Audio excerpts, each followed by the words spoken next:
আসসালামু আলাইকুম দর্শক, আমরা যে আলোচনায় আজকে আমাদের আমন্ত্রিত অতিথি ভারত ও বাংলাদেশ সম্পর্কের ক্ষেত্রে একটি অত্যন্ত গুরুত্বপূর্ণ দিন। ঢাকা ও দিল্লির মধ্যে দীর্ঘদিনের জমে থাকা বরফ গলতে শুরু করার স্পষ্ট ইঙ্গিত পাওয়া যাচ্ছে বেশ কিছুদিন ধরেই। যদিও বাংলাদেশ সরকারের তরফ থেকে গৃহীত কিছু সিদ্ধান্ত নতুন করে বরফ জমার পরিস্থিতিও তৈরি করছে, বলা নয়। এখন বরফ গলবে না আরো জমাট বাঁধবে তার একটা পরীক্ষা আজ হবে দিল্লিতে। যে প্রসঙ্গে হবে এই পরীক্ষা সেটা হলো পররাষ্ট্রমন্ত্রী ডক্টর খলিলুর রহমানের হাই ভোল্টেজ দিল্লি সফর ঘিরে। বাংলাদেশের নতুন পররাষ্ট্রমন্ত্রী ডক্টর খলিলুর রহমান আজই তার প্রথম দ্বিপাক্ষিক সফরে দিল্লিতে পৌঁছাচ্ছেন। গত ফেব্রুয়ারির নির্বাচনে বিএনপি নেতৃত্বাধীন সরকার ক্ষমতায় আসার পর এটি কোন শীর্ষ পর্যায়ের বাংলাদেশি নেতার প্রথম ভারত সফর। বৈঠকের সূচি ভারতের পররাষ্ট্রমন্ত্রী এস জয়শঙ্কর, জাতীয় নিরাপত্তা উপদেষ্টা অজিত ডোভাল এবং পেট্রোলিয়াম মন্ত্রী হরদীপ সিং পুরীর সঙ্গে আলাদা আলাদাভাবে গুরুত্বপূর্ণ বৈঠক হবে। বাংলাদেশের পক্ষ থেকে যেগুলো স্বাভাবিক এজেন্ডা হিসেবে থাকবে সেগুলো হলো শেখ হাসিনার প্রত্যর্পণ ইস্যু, তাদের মধ্যে প্রধানতম।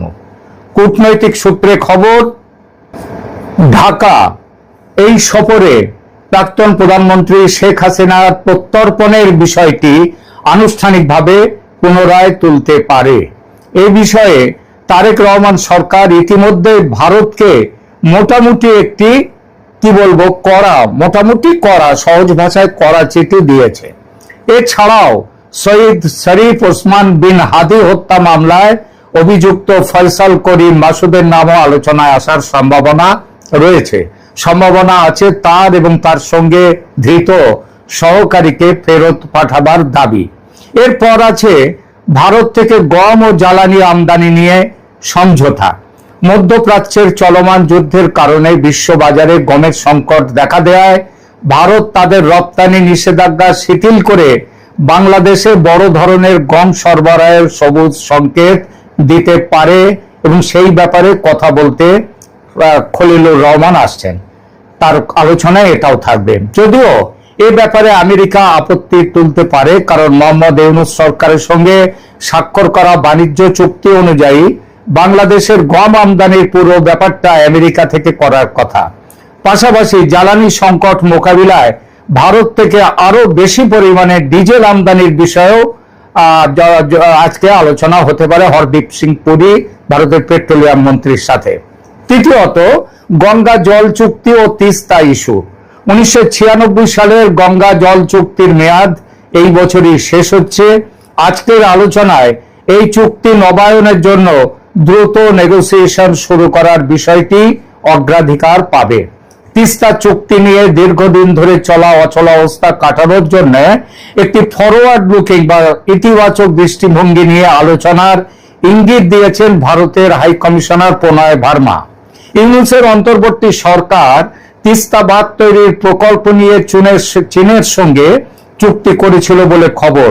ভারত এটা কোনোভাবেই করতে দেবে না, বরং ভারত উল্টো চাপ দিচ্ছে এই চুক্তি অনুযায়ী এই বাঁধ তৈরির কাজ ভারতকে দিতে হবে। বাংলাদেশের সঙ্গে সম্পর্ক উন্নত করতে গেলে চীনকে তিস্তা প্রকল্পে রাখা যাবে না, কারণ তিস্তা প্রকল্প যেখানটায় হবে সেটা ভারতের যে ওই শিলিগুড়ি করিডর, যেটাকে চিকেন স্নেক বলা হয়, তার কাছাকাছি। সেখানে একটি যে বিমানবন্দর তৈরির ব্যাপারটা নিয়ে চীনের সাথে যে চুক্তি হয়েছে সেই চুক্তির বিরুদ্ধেও কিন্তু ভারত আজকে সেখানে বক্তব্য রাখতে পারে, কারণ এই ব্যাপারগুলো আসবে আলোচনায়। এছাড়া বাংলাদেশের পক্ষ থেকে ভিসার সমস্যার সমাধান ও সীমান্ত পরিস্থিতি নিয়ে আলোচনা তোলা হবে। অন্তর্বর্তী সরকারের সময় ভারতীয় ভিসা দেওয়ার ক্ষেত্রে যে কঠোরতা দেখা গিয়েছিল তা স্বাভাবিক করার দাবি জানাবে ঢাকা। এছাড়া সীমান্তে জিরো ক্যাজুয়ালিটি বা যাতে কোনো প্রাণহানি না হয় সেইটা দুই দেশের নতুন কোনো সমন্বিত একটা কোঅর্ডিনেটেড সীমান্ত ব্যবস্থাপনার প্রোটোকল নিয়েও আজকে কথা হতে পারে। সংক্ষেপে পরিস্থিতি হলো, গত 1.5 বছরের টানাপোড়েন কাটিয়ে বাংলাদেশ ফার্স্ট নীতিতে দিল্লির সঙ্গে একটি উইন উইন বা পারস্পরিক লাভজনক সম্পর্কের নতুন সমীকরণ তৈরি করতে চাইছে বর্তমান তারেক রহমান সরকার। এটি একটি বিশাল ভূ রাজনৈতিক পরিবর্তনের ইঙ্গিত। আজকের এই সফরের ফলাফলের উপর নির্ভর করছে আগামী কয়েক বছর দক্ষিণ এশিয়ার রাজনীতির গতিপথ কোন দিকে মোড় নেবে। এসব দাবিগুলো মূলত উঠবে বাংলাদেশের পক্ষ থেকে, কিন্তু এর বাইরে ভারতের কিছু বিশেষ দাবি আছে বাংলাদেশের কাছে। কারণ কূটনীতিতে কোনো পক্ষই শুধু দাবি নিয়ে আসে না, বরং গিভ অ্যান্ড টেক বা দেয়া নেওয়ার মাধ্যমেই সমীকরণ মেলানো হয়। 7 এপ্রিল 2026-এর এই হাই ভোল্টেজ বৈঠকে ভারত যে বিষয়গুলোতে ঢাকাকে কড়া চাপে রাখবে বা জোরালো দাবি জানাবে সেগুলো মোটামুটি এরকম রাজনৈতিক অন্তর্ভুক্তিকরণ ও আওয়ামী লীগের ভবিষ্যৎ। এ বিষয়ে নয়াদিল্লি মনে করে বাংলাদেশের দীর্ঘমেয়াদী স্থিতিশীলতার জন্য একটি ভারসাম্যপূর্ণ রাজনৈতিক পরিবেশ প্রয়োজন। ভারত স্পষ্টভাবেই চাইবে যে আওয়ামী লীগের উপর কোনো ধরনের আনুষ্ঠানিক নিষেধাজ্ঞা যেন বজায় না থাকে এবং দলটিকে রাজনৈতিকভাবে কাজ করার সুযোগ যেন দেওয়া হয়। দিল্লির যুক্তি, একটি বৃহৎ রাজনৈতিক শক্তিকে বাইরে রেখে অন্তর্ভুক্তিমূলক গণতন্ত্র সম্ভব নয়। যদি আওয়ামী লীগকে নির্বাচন বা রাজনীতির বাইরে রাখা হয় তবে ভারত এটিকে একদলীয় শাসন বা বিএনপির ক্ষেত্রে বিএনপি শাসন হিসেবে চিত্রিত করতে পারে, যা আন্তর্জাতিক মহলে ঢাকার ভাবমূর্তিতে প্রভাব ফেলবে। এরপর আছে আন্তর্জাতিক অপরাধ ট্রাইব্যুনাল নিয়ে ভারতের আপত্তি। শেখ হাসিনার আমলের মন্ত্রী আমলাদের এবং শেখ হাসিনারও যে বিচার বর্তমান ট্রাইব্যুনালে চলছে তা নিয়ে ভারতের রীতিমতো আপত্তি রয়েছে। ভারত ইতিপূর্বে ধারাবাহিকভাবে বলেছে যে শেখ হাসিনার বিচার কোনো অপরাধিক মামলার বিচার নয়, এই বিচার একান্ত রাজনৈতিক এবং ট্রাইব্যুনাল গঠনের ব্যাপারটি আন্তর্জাতিক ট্রাইব্যুনাল গঠন সংক্রান্ত আইনি পদ্ধতির সম্পূর্ণ বিরোধী। ঢাকার আইসিটির বিচার অস্বচ্ছ, তাই গ্রহণযোগ্য নয়। ভারত চাইবে এই বিচার প্রক্রিয়া যেন স্বচ্ছ হয় এবং এটিকে রাজনৈতিক প্রতিহিংসার হাতিয়ার হিসেবে ব্যবহার যেন না করা হয়। বিশেষ করে শেখ হাসিনাকে এই ট্রাইব্যুনালের মাধ্যমে দণ্ডিত করার যে কোনো প্রচেষ্টাকে ভারত তার দীর্ঘমেয়াদী মিত্রের অবমাননা হিসেবে দেখে এবং তাকে ফেরত দেবে না। সুতরাং দুদেশের মধ্যে স্বাক্ষরিত বন্দি বিনিময় চুক্তি এই ক্ষেত্রে মানবে না ভারত, সেটা পরিষ্কার বুঝিয়ে দেবে। তৃতীয়ত, ট্রানজিট ও কানেক্টিভিটি সংক্রান্ত বন্ধ প্রকল্পগুলো পুনরায় চালু করা, এটি অত্যন্ত গুরুত্বপূর্ণ। অন্তর্বর্তী সরকারের সময় ভারতের অনেক ট্রানজিট সুবিধার তার পরিকাঠামো যেমন আখাউড়া আগরতলা রেল সংযোগের মতো প্রকল্পগুলো ইত্যাদি আরো অনেক প্রকল্প থমকে গিয়েছিল। চট্টগ্রাম ও মোংলা বন্দর ব্যবহার করে ভারতের উত্তর পূর্বাঞ্চলে পণ্য পরিবহনের সুবিধা কোনো বাধা ছাড়াই পুনরায় চালু করতে হবে, এটা ভারতের দাবি থাকবে। রূপপুর পারমাণবিক বিদ্যুৎ কেন্দ্রে ঋণ পরিশোধের জটিলতা কাটানো এবং ভারতীয় লাইন অফ ক্রেডিট এলওসির অধীনে থাকা প্রকল্পগুলো দ্রুত শেষ করার জন্য ভারত চাপ দেবে। এরপরে নিরাপত্তা ও অ্যান্টি ইন্ডিয়া সেন্টিমেন্ট দমন করার ব্যাপারেও বাংলাদেশ সরকারকে চাপ দেবে ভারত। সম্প্রতি দেখা গেছে আবার অ্যান্টি ইন্ডিয়া সেন্টিমেন্ট ওখানে দাঁড়া বেঁধে উঠছে এবং মৌলবাদী শক্তিরা তারা পায়ের তলায় আবার জমি খুঁজে পাচ্ছে। বিএনপি সরকারের সময় ভারতের প্রধান উদ্বেগ থাকে উত্তর পূর্ব ভারতের বিচ্ছিন্নতাবাদী গোষ্ঠীগুলোর নিরাপদ আশ্রয় নিয়ে সেই চট্টগ্রামের অস্ত্র পাচার, 10 ট্রাক অস্ত্র পাচারের ঘটনা, সেটাও কিন্তু বিএনপি জামাতের আমল হয়েছিল। এবার জামাত নেই, কিন্তু বিএনপির সাথে জামাতের একটা ভেতরের আলোচনা কিন্তু চলছে নানাভাবে, সে খবর আছে ভারতের কাছে। যে এই ব্যাপারে জিরো টলারেন্স নীতি ভারত দাবি করবে যে বাংলাদেশের মাটি ব্যবহার করে যেন কোনো ভারত বিরোধী সশস্ত্র গোষ্ঠী সক্রিয় হতে না পারে। যদি সেটা সক্রিয় হয় ভারত কিন্তু জিরো টলারেন্স নীতি এখানে চালু করবে। এরপরে আছে সংখ্যালঘু সুরক্ষা। গত 1.5 বছরে বাংলাদেশে হিন্দু সহ সংখ্যালঘুদের উপর যে হামলার ঘটনায় ভারত প্রথম থেকেই সোচ্চার, সেগুলোকে পাশ কাটিয়ে মোহাম্মদ ইউনূসের সরকার বারবার বলে গেছে এটা রাজনৈতিক কাণ্ড, এর পেছনে ধর্মীয় ব্যাপার নয়। ভারত সেটা মানেনি। কারণ ওখানে যদি হিন্দুদের উপর অত্যাচার শুরু হয় তাহলে 1.5 থেকে 2 কোটির মতো হিন্দু তারা ভারতে চলে আসতে পারে, যেটা এর আগে যে কোনো গোলমালের সময় হিন্দুরা দলে দলে ভারতে এসছে, সেরকম ঘটনা হতে পারে। ভারত চায় না যে আবার এটা ঘটুক। সুতরাং এই বৈঠকে এটি হবে দিল্লির অন্যতম বড় লিভারেজ বা চাপের জায়গা। এরপরে চীনের ক্রমবর্ধমান প্রভাব রোধ। ভারত চাইবে বাংলাদেশে যেন প্রতিরক্ষা এবং অবকাঠামো খাতে, যেমন তিস্তা প্রকল্প বা সাবমেরিন বেস বা বিমানবন্দরের আধুনিকীকরণ ইত্যাদি চীনের উপর অতিরিক্ত নির্ভরশীল যেন বাংলাদেশ না হয়। ডিফেন্স ডিল, সেটা নিয়েও ভারতের বক্তব্য আছে। সম্প্রতি বাংলাদেশে চীনের F-17 ফাইটার জেট কেনার যে গুঞ্জন উঠেছে পাকিস্তানের মাধ্যমে, তা নিয়ে দিল্লি নিশ্চিতভাবেই তাদের উদ্বেগের কথা জানাবে। ভূ রাজনৈতিক সার সংক্ষেপে একটাই কথা, তাহলে এই আজকের বৈঠকে খলিলুর রহমান এবং ভারতীয় মন্ত্রীদের যে তাদের এনএসএর যে বৈঠক, সেখানে বলা যায় সার সংক্ষেপে যে এটি একটি জটিল দাবার চাল। ক্যালকাটা ডায়ালগসের বিশ্লেষণী ভাষায় আমি বলবো, ভারত এখন আর শুধু দাতা নয়, বরং একজন কঠোর দর কষাকষি করা মানুষ, দর কষাকষি করা দেশ। যেমন দেবে এক হাতে আর এক হাতে নেবে, গিভ অ্যান্ড টেক, দেয়া নেয়ার এই রাজনীতি হচ্ছে এখন ভারতের কাছে ভারতের দাবি। এবং সেইখানটায় এখন এই জন্যই ভারত যা কিছু করবে, আজকের বৈঠকে ডক্টর খলিলুর রহমানকে একদিকে যেমন ভারতের থেকে গম জ্বালানি নিশ্চিত করতে হবে, অন্যদিকে দিল্লির এই কঠিন দাবিগুলো সামাল দেওয়ার জন্য একটি মিডল গ্রাউন্ড বা মাঝপথ খুঁজে বের করতে হবে। এবং তারেক রহমানের সাথে গতকাল দেখা করেছেন ভারতের ঢাকাস্থিত রাষ্ট্রদূত, তিনিও কিন্তু পরিষ্কারভাবে এগুলো বলে এসেছেন আগে থেকে, যাতে এই বিষয়গুলো নিয়ে ভারতের সাথে আলোচনা আজকে সফল হতে পারে তার জন্য। দিল্লির সাউথ ব্লকে তাই আজ স্রেফ চা চক্র নয়, বরং কঠিন এক মনস্তাত্ত্বিক যুদ্ধ চলবে। আপনার প্রিয় দর্শক, আপনার কি মনে হয়, বর্তমান বিএনপি সরকার কি দিল্লির রাজনৈতিক এই দাবিগুলো মেনে নেবে, নাকি তারা আওয়ামী লীগের বিরোধিতার নাম করে আওয়ামী লীগকে অপান্তেয় করে রাখার এই প্রচেষ্টা চালিয়ে যাবে, শেখ হাসিনাকে দেশে ফিরতে না দেওয়ার ব্যাপারে চালিয়ে যাবে, তাদের যেভাবে জামাতের সাথে এনসিপির সাথে আঁতাত করে এই যে অধ্যাদেশগুলোকে নিয়ে আসা হচ্ছে সংসদে, সেইটা যাতে না হয় তার জন্য ভারতও কিন্তু এবার ভালোভাবেই লাগবে। এটা বাংলাদেশের মাথায় ভারত আজকে ভালো করে গতকালই দিয়ে এসছেন ভারতের রাষ্ট্রদূত, আজকেও ডক্টর খলিলুর রহমানকে ভালোভাবে বুঝিয়ে দেওয়া হবে পুরো ব্যাপারগুলো। এখনকার মতো এখানেই রাখছি। কেমন লাগলো আমাদের প্রতিবেদন? ভালো লাগলে আপনার মতামত কমেন্ট করে জানান, এবং এই ধরনের খবর পেতে এবং অ্যানালিসিস পেতে, পলিটিক্যাল অ্যানালিসিস পেতে আমার চ্যানেল ক্যালকাটা ডায়ালগসকে সাবস্ক্রাইব করুন, পাশে থাকুন। ধন্যবাদ।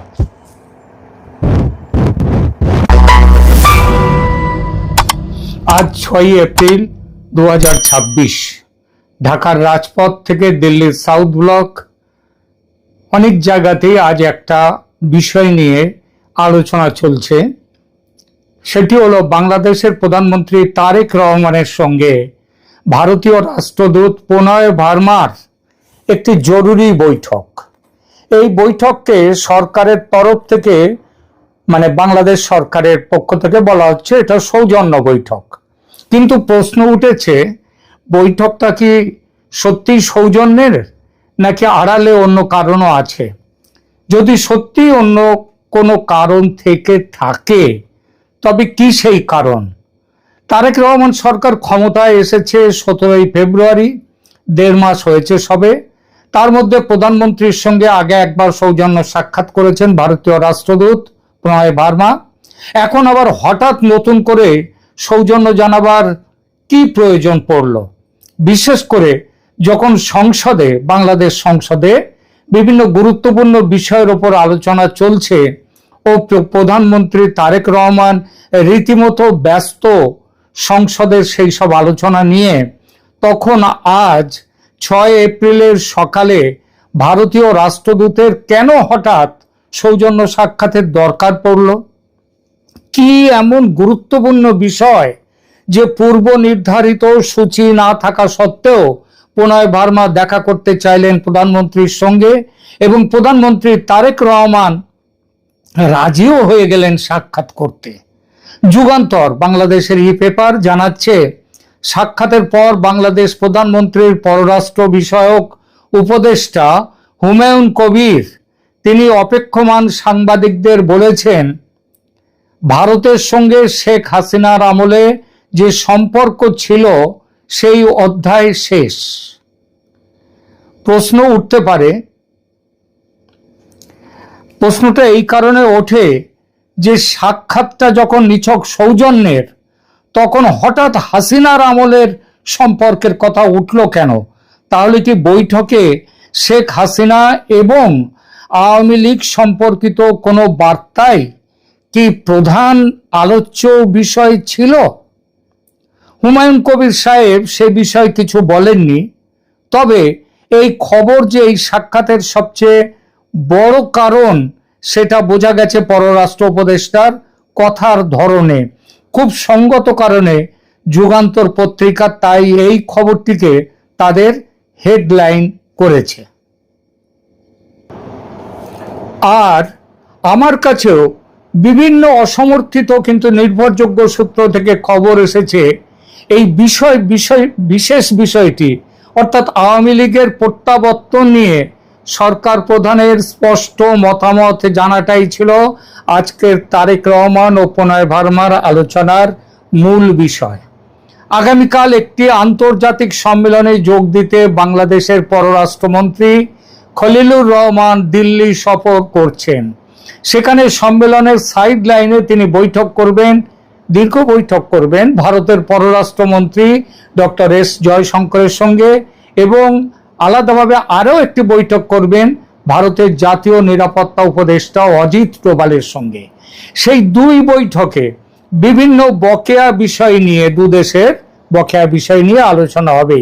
কিন্তু তার ঠিক আগের দিন সকালে ভারতীয় রাষ্ট্রদূতের একেবারে প্রধানমন্ত্রীর সঙ্গে হঠাৎ করে সাক্ষাৎ করতে যাওয়াটা কি বেশ অদ্ভুত লাগছে না আপনাদের কাছে? না লাগলে কিছু বলার নেই আমার। তবে আমার কাছে ঘটনাটা কিন্তু অদ্ভুত, আবার অদ্ভুত নয়। এর পেছনের কারণটা যখন মনে পড়ল, দিল্লি থেকে বিভিন্ন সূত্র থেকে যেসব খবর আসছে তার ভিত্তিতে বলতে বাধ্য যে এই দেখা করাটা আদৌ সৌজন্য জ্ঞাপনের তাগিদে নয়।